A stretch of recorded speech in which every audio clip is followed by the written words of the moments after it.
睇澳視新聞檔案。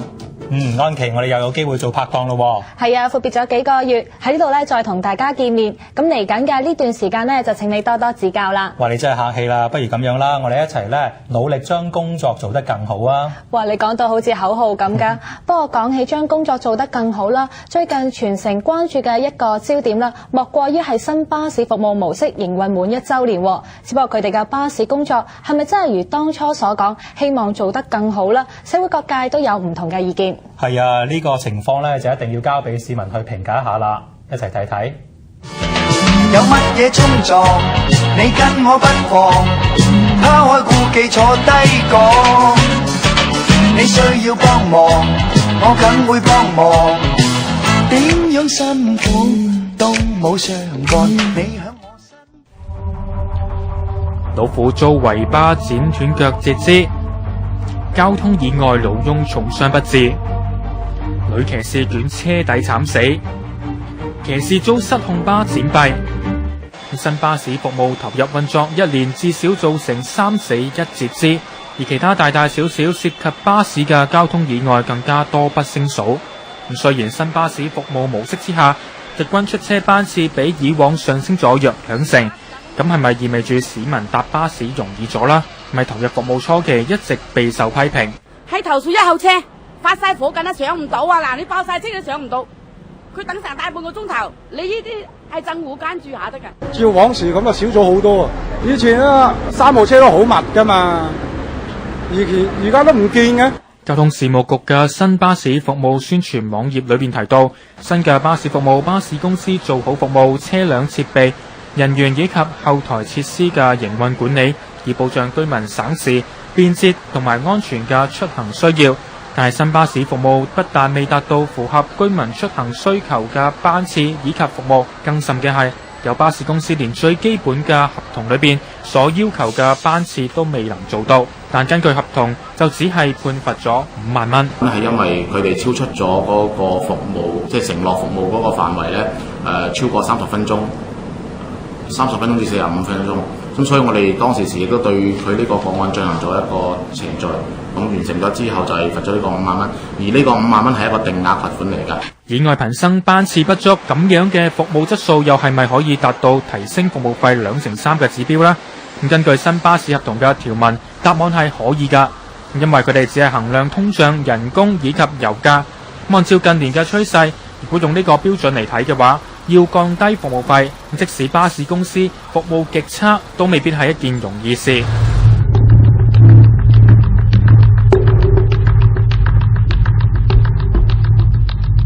因為我哋係做緊一個公共服務嚟嘅，咁呢個公共服務係大前提底下咧，係唔可以影響呢個市民嘅出行啊嘛，係咪啊？咁所以喺我哋非常緊張嘅人力資源底下，我哋都要用一啲好少少嘅高少少嘅待遇，咁去聘請足夠一啲有經驗嘅一啲嘅車長。由於澳門嘅司機人力資源市場係真係即係司機係太缺乏啦，咁啊導致出現咗嗰啲高薪挖角啦。咁第三咧就睇得到咧係呢啲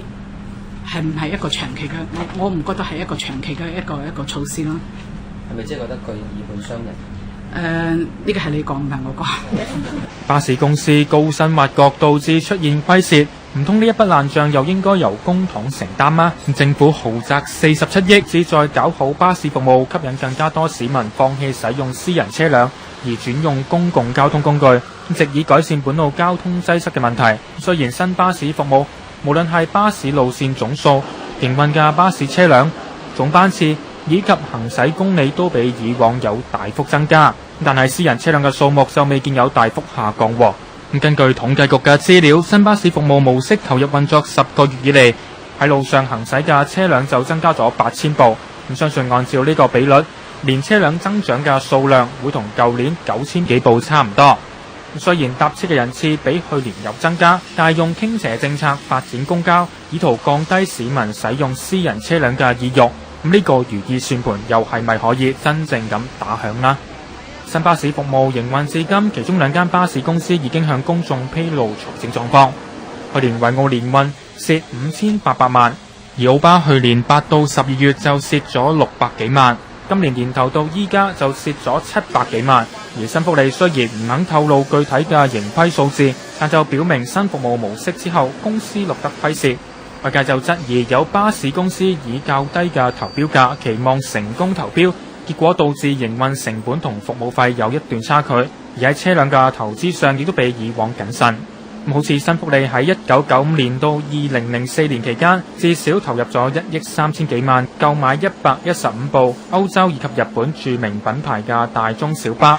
再睇下新巴士服務投入運作之前，3間巴士公司都大舉購入新巴士。以維奧聯運為例，就購入咗245部內地製造嘅大中小巴，價錢只係1億4千幾萬，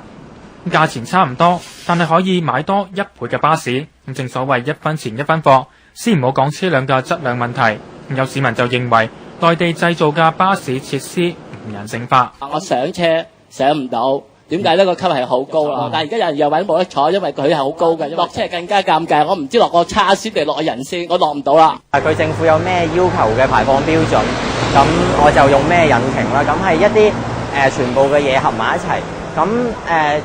可以想而知係一個咁短嘅時間，由開始判咗標之後到正式生產到完成落地，其實係短短1年嘅時間。呢個速度嚟講，基本上對於譬如歐洲生產商咧係冇可能做到嘅。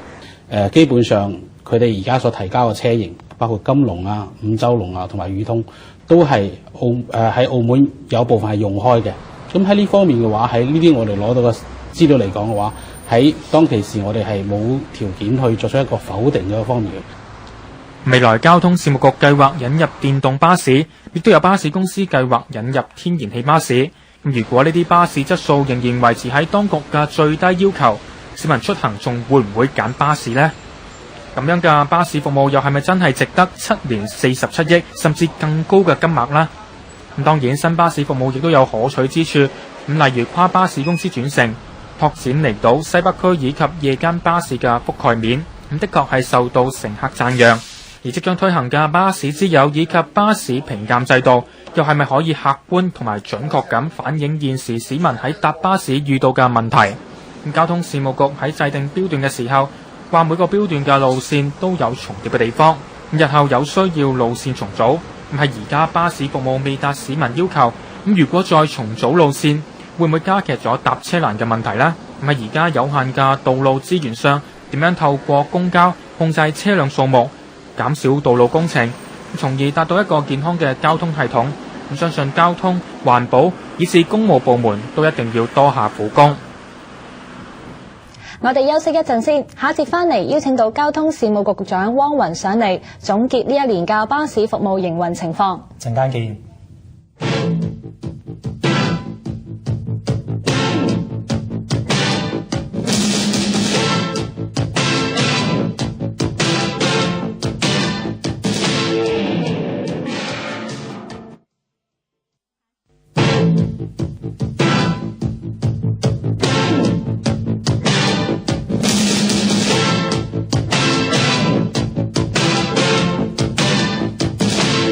翻嚟節目時間，今日好高興邀請到交通事務局局長汪雲上嚟，同我哋總結一下新巴士服務模式運作1年嘅情況嘅。局長你好。你好。局長你好㗎，咁咧不如我哋一齊睇下啲數據先啦。咁其實睇翻啦，本澳公共巴士啦服務自去年8月1號開始啦，正式進入政府主導市場運作嘅模式。咁除咗增加咗1間巴士公司啦，巴士路線呢亦都由59條啦增加到62條㗎。咁經過1年嘅運作啦，全澳營運巴士啦已經增加到600幾架。咁巴士司機嘅人數啦，亦都由500幾人啦增加到1000幾人㗎。咁睇翻啦，現時每日平均嘅運載量啦係40萬人次㗎，每月運行里數啦亦都增加超過35%。咁問翻局長啦，由數字上嚟睇啦，你點樣評價呢1年嚟嘅巴士服務營運模式呢？其實喺1年嘅運作嚟講嘅話，我哋基本上從一啲硬性嘅指標，大家都已經可以睇到嘅情況。咁喺搭車嘅一啲擠迫度方面呢，係有所改善嘅。咁但係我哋有好多嘅工作呢，仲要細緻化咁去做。其實我哋所指嘅就係一啲服務性嘅一個軟性嘅啲指標，譬如話市民滿唔滿意啊，佢唔滿意嘅地方喺邊度啊，咁我哋喺呢一年由各方面得到嘅信息，同埋我收集到嘅資料嚟睇到咧，最重要市民最關心嘅就係一個服務方面安全度嘅問題，同埋係喺服務方面駕駛員啊，或者係一啲服務人員嘅態度啊，甚至一啲硬件設備方面都有相當大嘅一個改善空間嘅嚇。咁喺呢方面嘅話，我哋都會着力喺跟住落嚟嘅日子入邊咧，去盡力做好呢方面嘅工作咯。係。咁就想問翻啦，其實就係話運作初期嘅時候咧，就發現咧就係有司機人資咧嚴重短缺嘅問題啦。咁所以咧就未能夠達到咧基本嘅班次要求。咁咧並且咧加上期間咧巴士意外咧就好多咧都會發生咗嘅。譬如話喺今年1到5月啦，涉及3間巴士公司嘅交通意外咧就達到595宗，其中咧有335宗咧係初步咧係歸責巴士公司嘅。就想問下局長咧，總結咗呢個咁樣嘅情況之後咧，你認為有啲咩地方係需要檢討同埋完善嘅咧？我哋由數字嗰度都睇到一個情況啦。我哋必須要着重翻喺駕駛安全嗰方面。呢個駕駛安全嗰方面呢，當然我哋係兩部分都會包括嘅。一方面就係普通嘅駕駛者，一方面係職業嘅巴士司機。咁就巴士服務嚟講嘅話，對於職業嘅巴士司機嚟講，我哋應該點樣去做呢？咁其實而家我哋已經即時要求咗3間巴士公司對於呢啲前線嘅司機嚟講咧，進行一種叫做防禦性嘅駕駛培訓。呢個係一個乜嘢嚟嘅話咧？即係表示咗佢要關注路上面發生嘅一系列情況，唔係淨係考慮自己是否揸得好，仲要考慮到路面嘅情況，隨時作出反應，而從而減低一個意外嘅發生率嘅。咁從呢方面嚟講嘅話，喺政府方面，而家我哋亦都會推出一啲相關類似嘅一啲工作，要求巴士公司對一啲發生過意外啊，或者係曾經有個嚴重事故嘅一啲司機咧，嚟參與一啲更加深入嘅一啲安全駕駛嘅培訓嘅工作，從而提升翻整體嘅一個安全嘅一個質素。我相信呢個係一個市民現時嚟講，同埋將來一段長嘅時間嚟講，最關切嘅一個問題咯。咁其實而家局方咧就凍結咗調升巴士服務單價呢個程序㗎，咁咧就要先要求巴士公司啦完善咗服務先㗎。咁想問翻局長啦，其實而家3間巴士公司啦面對緊一啲乜嘢嘅問題，同埋你又點評價呢3間巴士公司咧？3個巴士公司可能面對嘅問題係不盡相同嘅。有一啲係一啲細微嘅一個微調嘅一個改善，有一啲就需要係一個大幅度嘅一個提升。但係總體嚟講嘅話，我哋都有一個共通點必須要做嘅，就係服務意識如何去加強呢個咁嘅問題。咁服務意識如何去加強？一方面係透過巴士公司本身去提升自己整體團隊，尤其係前線車長嘅一個歸屬感，同埋係作為呢個職業嘅一個自豪同埋一個認同感。呢方面嘅話，我哋都見到3間巴士公司同政府一同喺度做緊呢個工作，去對於前線員工表示咗管理層同埋政府方面嘅一個關懷，對佢哋嘅工作作出認同。呢一方面係一個鼓勵，另外一方面嘅話，亦都希望通過呢個鼓勵激發呢啲前線嘅員工嘅話咧，一啲自我嘅一個責任心，從而去作出一啲自我完善嘅工作。咁我哋亦都會通過一系列嘅一啲活動，包括咗優質嘅巴士司機嗰方面嘅一啲推舉啊，令佢哋喺工作之餘嘅話咧，亦都得到榮譽。咁喺呢方面咧，我哋都要指出嚟，其實呢個係一個雙向嘅互動，雙向互動就係在於乘客嚟講同前線司機嚟講，大家都給予大家共同嘅一個支持嘅話咧，我相信會起到一個比較好嘅一個效果。另一方面，我亦都希望其他嘅道路駕駛者亦都俾前線司機一啲空間。我哋都睇到一樣嘢，改善呢個服務嘅話，當你喺路上邊禮讓巴士司機，其實唔係禮讓巴士司機，你係讓緊車上面嗰幾十位乘客咧，可以有個快捷啲嘅一個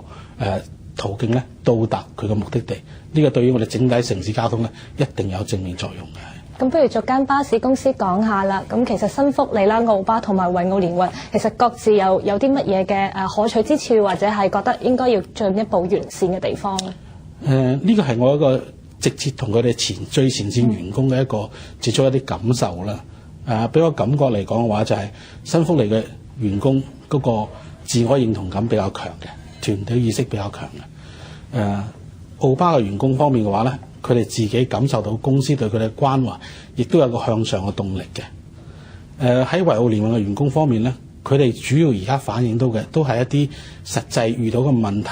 咁實際遇到嘅問題咧，你必須要一一同佢解決嘅。咁因此嚟講，我哋覺得維澳聯運嘅前線員工方面咧，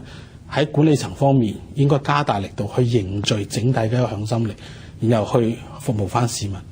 咁呢個係只係我哋對前線員工嘅一種觀感啦。咁但係前線員工嘅觀感亦都正正反映翻喺如何服務市民嗰方面。從我接觸到市民嗰方面咧，基本上個評價同埋個論證亦都可以睇到一樣嘢。嗰個對於個滿意度方面的而且確係新福利較好，維澳聯運咧係有待改善嘅空間咧就好大嘅，係一個咁樣嘅狀態。咁上就係話咧，政府咧都表示過咧係有決心去改善咧巴士服務質素㗎。咁就其中咧提到一個咧就叫做巴士服務評鑑機制，就係想問下局長，依家嘅工作進度係點樣咧？其實呢個評鑑制度咧就已經喺我哋新巴士服務展開嗰個時候咧已經展開咗，主要係定我哋應該評鑑一啲點樣嘅一個項目。我哋委託咗顧問公司，近期咧而家都有個中期嘅報告咧，向我哋政府同埋交通諮詢委員會咧作出一個相關嘅介紹，主要係通過一個對於服務嘅質量方面啦，一啲實際嘅操作營運數字方面啦，公司嘅營運管理啦，前線嘅服務態度啦，咁呢一系列咧定咗唔同嘅指標，然後通過呢啲指標咧，再通過我哋嘅一啲實際調查科學數據再加上好重要嘅一樣嘢就係公眾嘅參與評鑑，嚟將三間巴士公司唔同嘅線路去定一個分數，然後呢個分數嚟講咧係可以去作為日後對於呢個巴士公司是否能夠好好營運嘅一啲參考嘅依據，而呢啲依據嚟講係可以最終達成建立一套具有激勵性同埋阻嚇性嘅一個獎懲制度嘅。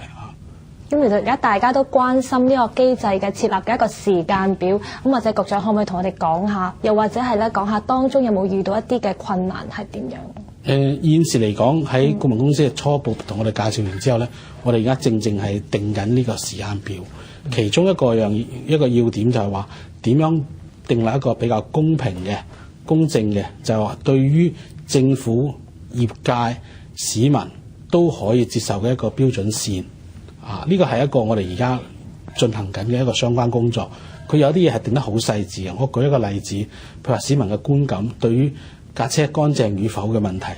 咁有一啲嘅話就係話你應該係喺邊個位置去進行呢啲檢測先至為之最準確。咁呢度都其實你牽涉到呢啲好細緻嘅問題。你如果你話乾淨與否，你係喺終點站嗰陣時睇到，好邋遢。咁呢個係唔係一定係巴士公司嘅責任就未必啦。咁所以喺呢個定入邊，我哋可能要求，如果你去評定巴士嘅清潔與否，應該係要喺起點站嗰度開始去做呢啲咁嘅評定。類似呢啲細緻嘅工作咧，我哋係一點一點喺度做緊嘅。咁我哋都希望盡快能夠組成一個入邊提出嚟嘅好重要嘅就係評鑑嘅一個委員會。呢個委員會嘅話就係定呢啲細則性嘅一啲標準。咁具有咗呢啲標準之後，我哋就可以招募一啲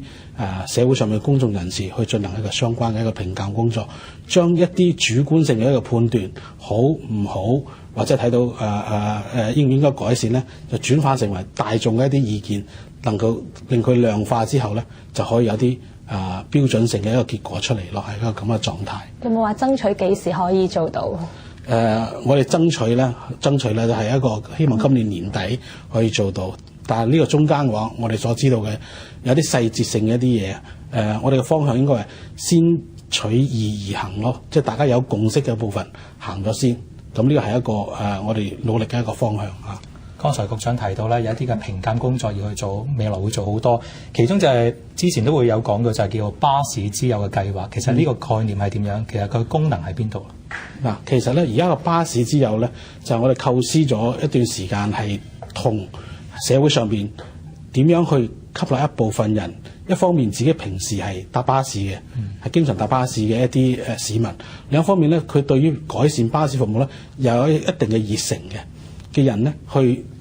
組成呢個巴士之友嘅一個一個活動。咁通過招募之後話，我哋會做出一系列就係話帶佢哋去睇巴士嘅運作係點嘅樣。巴士嘅運作過程入邊，如果我哋要求佢改善或者作出監督工作，我哋應該注意啲乜嘢嘅事項。咁喺一個要改善巴士嘅過程入邊嘅話，我哋可以做一啲乜嘢工作，令到市民嘅話更加願意去使用巴士呢種公共交通系統。咁呢度都我哋會作出一系列嘅同呢啲巴士之間嘅一個互動。咁我哋必須要指出嚟，呢個我哋今年我哋係進行緊第一期80位嘅一個招募嘅工作。咁其實一期完咗之後，可能會有第二期嘅。咁即係一路推展落去嘅話，我哋希望將呢一個整體嘅對巴士了解嘅，亦都願意參加呢種對於巴士嘅一個義務工作嘅一啲人士咧，就組成一個我哋關心巴士服務嘅一個社群。由呢個社群嗰度話咧，去一方面幫助我哋改善巴士服務，係一個最重要嘅一個工作啦。另一方面嘅話，亦都可以搭建市民、政府、巴士公司一個